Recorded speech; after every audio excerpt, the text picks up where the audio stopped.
Hello and welcome back to my channel. So today I've got a very special guest, and that is Mr. Daniels. Are you saying it? Hello.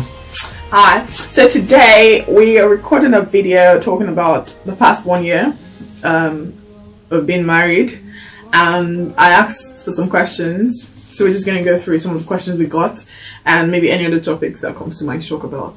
Hopefully it's not too long, but if it's long, enjoy it. Okay, so first question I think would answer separately, I think, for each of the question. So the first question is, in conflict, who apologizes first? Okay, I'll answer first.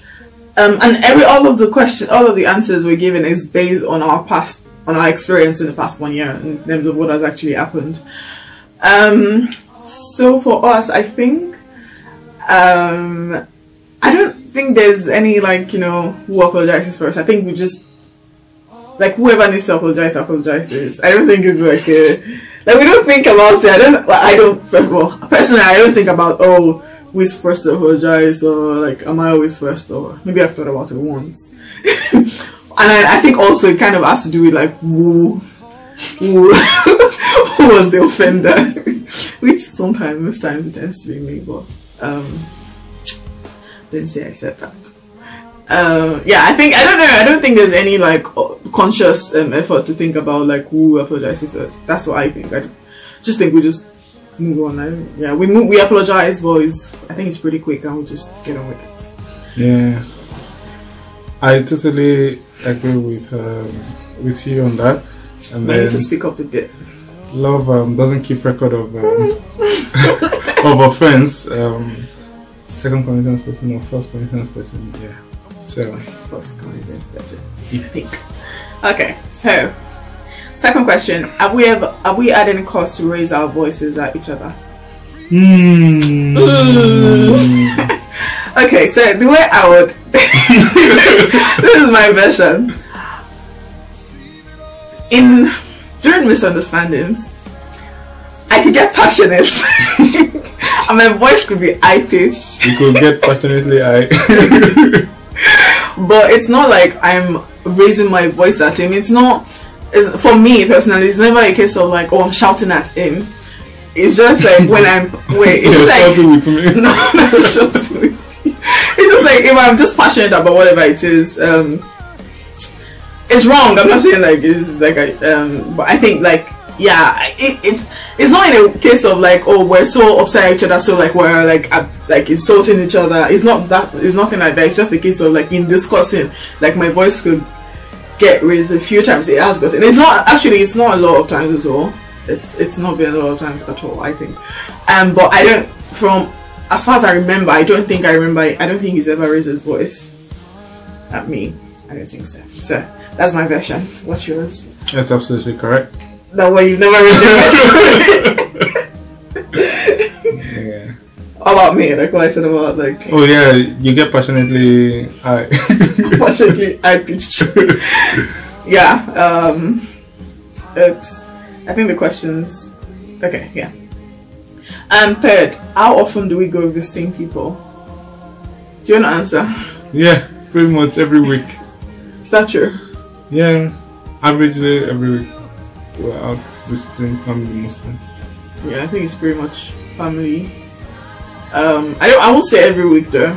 Probably say every on average 1.5 weeks maybe. Okay. I think. And yeah, it's mostly family, or pretty much just family. Excuse me. Number 3, how often? So number 4, who makes the most decisions in the family? From my perspective, again, this is something that we collaborate on it. We both decide. There's some things that I've I leave him to do, maybe things that has to do with the car. I'm not I don't even bother try to get involved because I'm just not interested. I'm happy to have him do it. But other things, I don't know. I think we both decide, or what? I don't know. What do you think? Yeah, I think we play to our strength. Yeah. And then whatever there are certain things that we get to discuss about.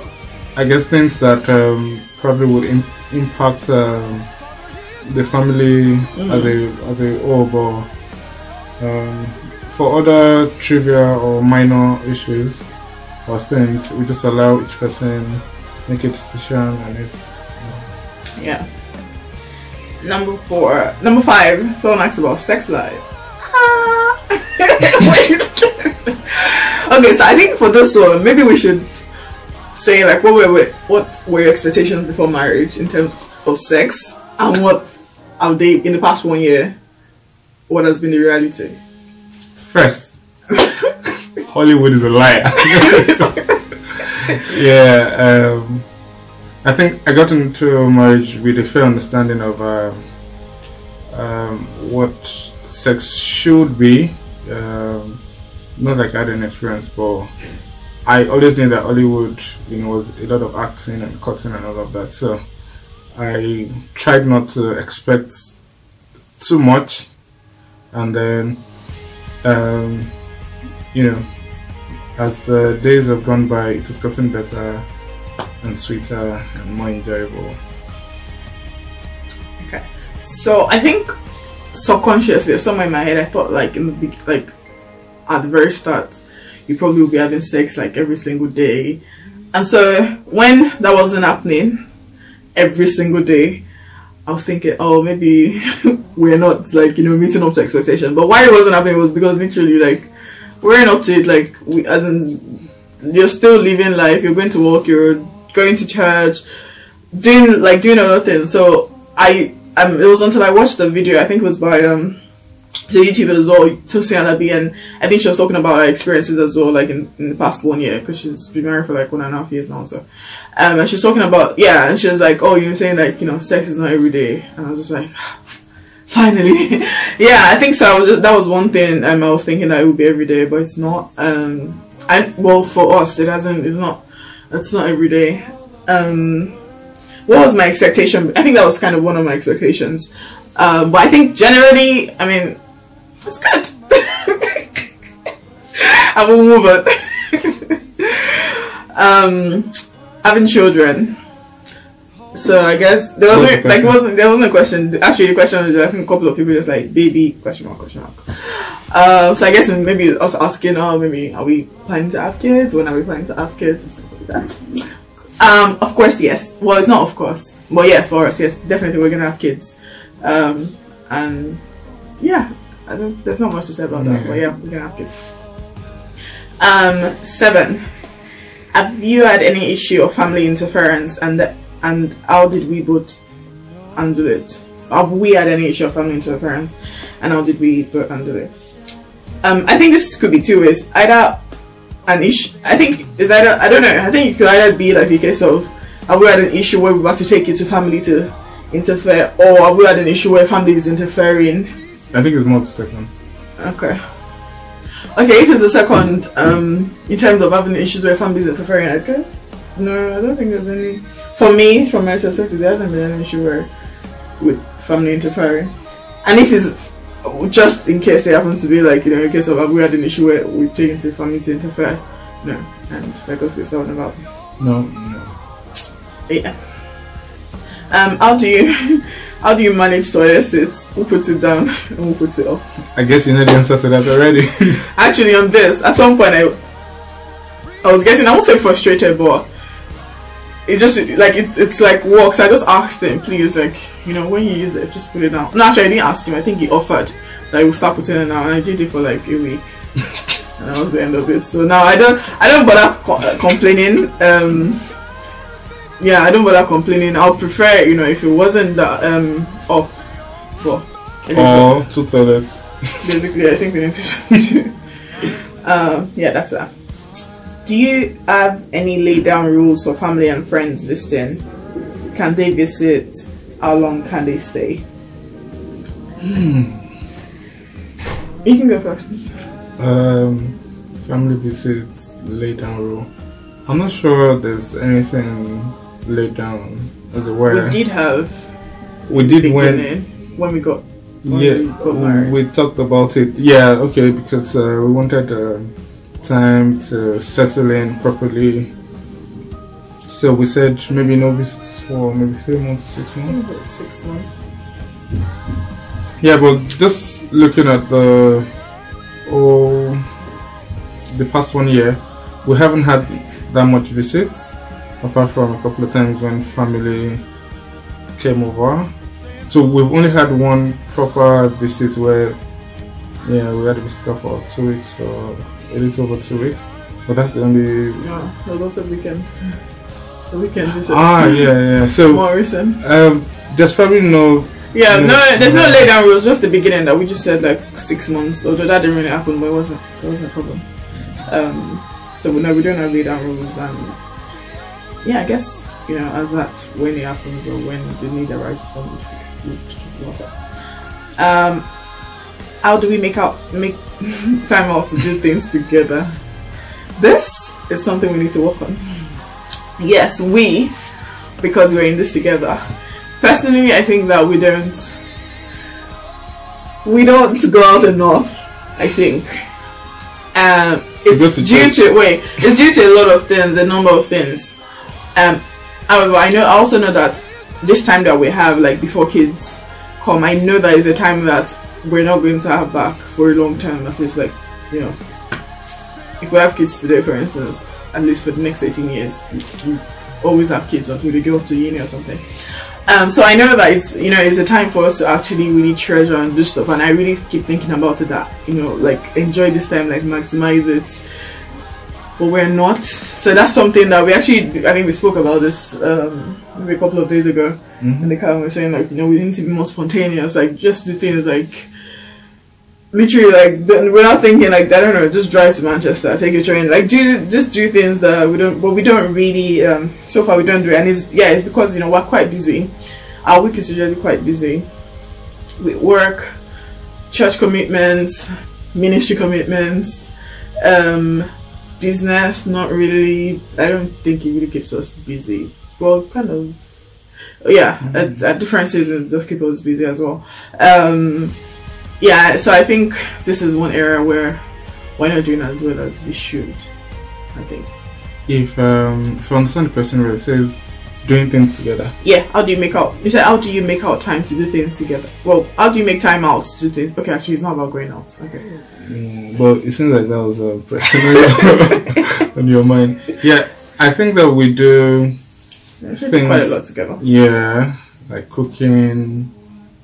Even if I'm not physically, moving things around, there's emotional support. Well done, darling. You're doing a great job. It smells nice. You do that. Well done. Yeah. Did the restaurant just open? Did you go to a cook school?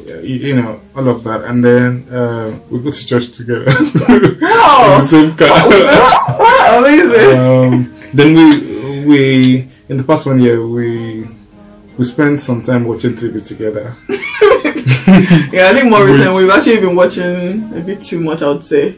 Well, to an extent, it's not too much. I mean, we watch. Okay, there's a time we were watching a lot of Homes Under the Hammer, and then which was educational, by the way. Yeah, and then watching The Apprentice, and I'm celebrating.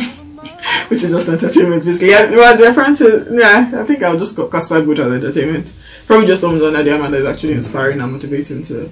It's educational. And going forward, we would spending more time studying the Word of God, praying. Yeah. So yeah, we do spend time together, and everything we do, and pretty much everything we do, we're in it together. Except we used to go to the gym together. In the summer months, until someone decided to start going by himself, because someone decided to stop going. It doesn't matter. We don't then okay. So yeah, let's just leave it there. Okay. But that we should get back to starting the winter. Yeah, we should. Yeah, those were all the questions that we got, and then I just wanted to share what my 1 year, what my experience has been like in the past 1 year with you. This is where I get to go. No. Oh, okay. You have to stay.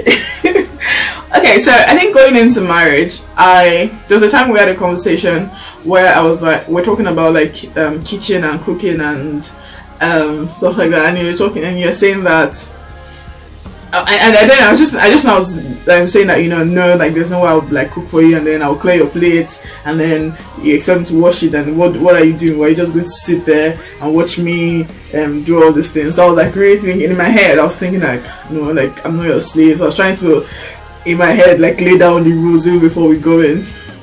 And then I think during the counseling session, I think I remember my pastor was talking about, like, you know, as a single person, like some of your mentality kind of like will change or should change, as in like as you get married, like things you basically you need to grow like in your mind. That's basically what he was saying. And then since being married, honestly it's a joy to actually serve him, serve you, because for me now the way I see it as, first of all, like, because it does, I feel like you do a lot of things for me.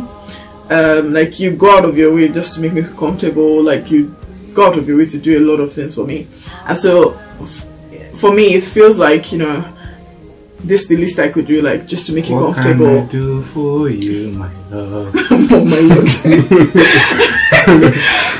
Yeah, I just feel like, you know, like this is the least I could do, like what's the big deal, like in serving you or caring. Like I actually do it, I actually want to do it. Of course, that's not to say that every single time, like I just, like, you know, jump into the kitchen. No, like sometimes I don't feel like doing it, but when I do it, like I which is a lot of times, I think, is it?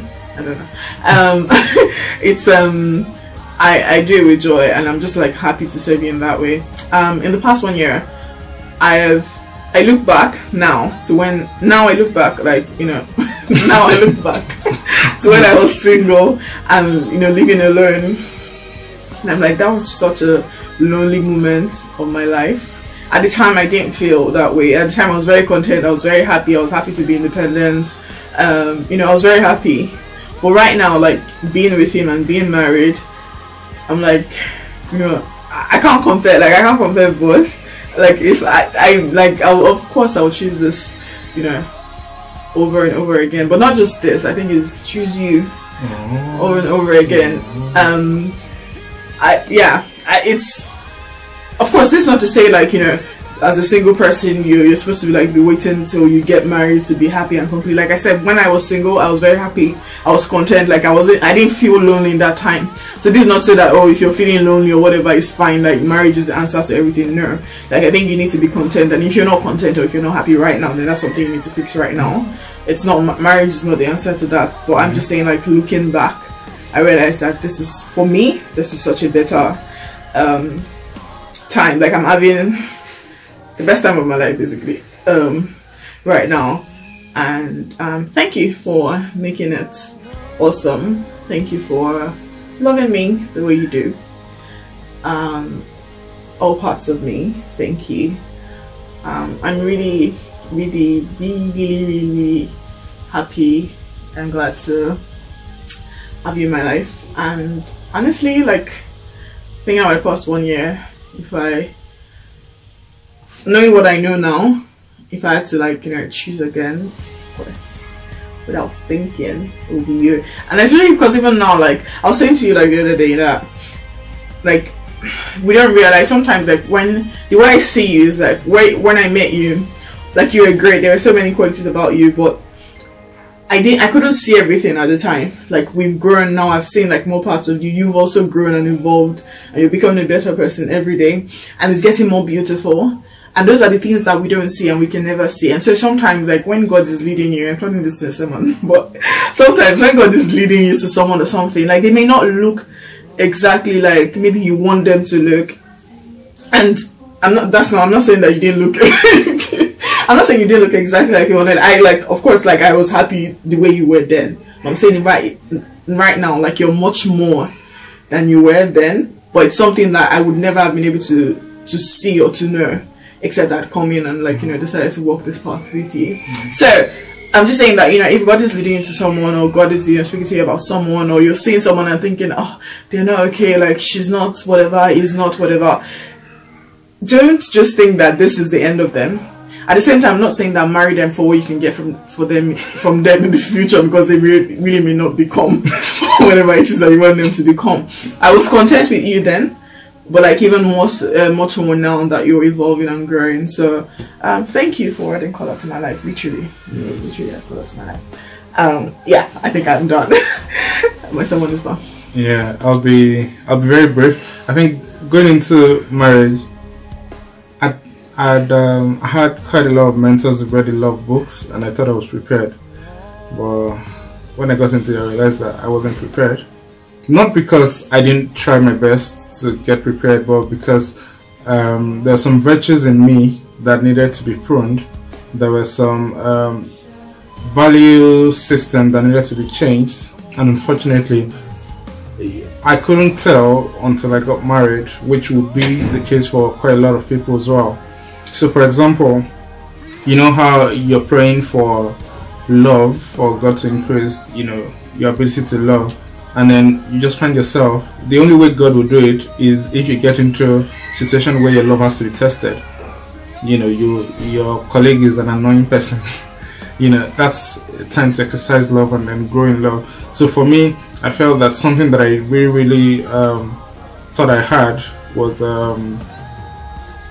selflessness and long suffering and patience. But I realized getting to marriage that I needed more of it.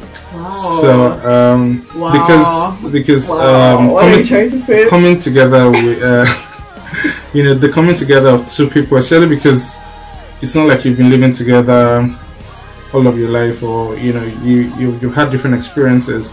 So the best way to avoid clashes and then to avoid issues is to be really patient, and then especially as the guy, because I know there's so much synonym with ego and man, ego and the man, but I put it to you that getting into marriage, I think one of the best advice I can advise anybody that wants to get into marriage as a man is that you should put your ego aside. The moment you said "I do" on the altar, your ego was slain. And this means that it's no longer about you. It's no longer about what you want. It's about what you guys want. There's now a we element. So it's no longer a lone journey. It's no longer my thoughts, my ideas. It's not our ideas, our thoughts. And then I've come to realize that God blesses marriage so much more that when Scripture says that one shall chase 1,000. And two shall chase 10,000. I've actually literally seen how that happens. Something that I've been struggling to do by myself, and I say struggle because I've put in all the effort and all of that, but it's not quite worked out well. But getting into marriage, it just gets easy. Can you give practical examples? Yeah, I had this idea that God gave me Brothers Code to start before I got married, and I conceived this 2 years before I got married. And I was trying to have a meeting. I think we were able to have one meeting. It was just probably 4 of us. And at that meeting, it looked like it was forced. I didn't get the best of it. I didn't feel good about the meeting. Was that before we got married? Yeah, that was before we got married. But after we got married, in the space of this year, we've had 5 meetings, and people are yearning for more. And then I can practically see people giving testimonies of what these meetings have done. Now, am I saying that it couldn't have gotten better while I was single? Maybe not. But this is my experience. It just got easier. I didn't have to struggle. I had people come together, and then it's been awesome. And I think that and so much more in other areas, finances, growth generally. So, if you want to grow, I think you should. Well, if you plan to get married, be prepared to get to grow. And yeah, I think one of my hallmarks, and this will be my last word on this, is the part of love. I've come to understand that we as men are to love women as Christ loved the church. So it means that as Christ died for the church, you as a man should be able to die for your wife. And I make bold to say this, that I'm willing to take the bullet for you, cut the bullet for you, because you're more than worth it. Much more than all of that, you know, scriptures and all of that, I really think that you're beautiful within and without, and I'm favored to have you. Thank you. Thank you. I just remember, because I realized that most of the things we've been saying is all like the rosy sides, as it were. I remember that at the beginning when we just got married, I remember there was a time I was saying that we argue a lot. We're arguing a lot over trivial things. Like, it just seemed like every single time there was something, like every day, like there would be something like to have a misunderstanding on. Like, it seemed like I was always upset, and I was just like kind of short with him. Like, I didn't have the, like, I was impatient. Like, I just didn't have patience. Everything used to upset me, and I would show it. Like, I could never really, you know, hide things, or, you know, just like, I don't know, I was just, yeah. So now you're hiding it? No, not hiding. Okay. Not hiding. Just being more patient. I don't even know. Like, I'm not sure what has changed. But I think at that time I was actually realizing that I remember like speaking and saying like, look, we're arguing a lot, like every single time, and none of these things were big issues. I can't even remember what they had. Just to tell you like how trivial and irrelevant it was. But I think it was just like the fact of catching it early and actually, you know, being aware of it, and actually now making conscious effort to say like, no, we're not going to get upset, we're not going to get angry. And then now I think obviously like with time as well, like we're understanding each other, so we're just we're getting to know each other more, and it's getting better. So that's just like one area that I think I can remember right now where it wasn't so rosy at some point. Yeah, and I think at that point I had to, you know, I got to understand that in marriage it's not about winning. So, you know, you're a team together, so it's not that, oh, I was right, you know, you shouldn't always look for that. In fact, there'll be times when you'll be right, and then you'd have to just take the humble side of things, just until the other person is able to see it. And if the person doesn't see it now, you know, you could have a conversation much later, but instead of trying to win the battle and lose the war, you could lose the battle and win the war. Thank you. Alright, I think that's everything. This video is probably pretty long right now, but we hope you've had a good time watching this video, and more importantly, I hope you've you know, learned something, or you're taking something away. If you have any questions at all, of course I know we're just 1 year in marriage, and you know, well, maybe you may be single, or maybe you're even married and there are issues or stuff that you just like some external advice on, you know, feel free to send a message, and you know, to the best of our ability, with the Holy Spirit guiding us, would respond to you. Thank you for a little fee. I'm kidding. Really good. Really good. Right, thank you very much for watching. Bye.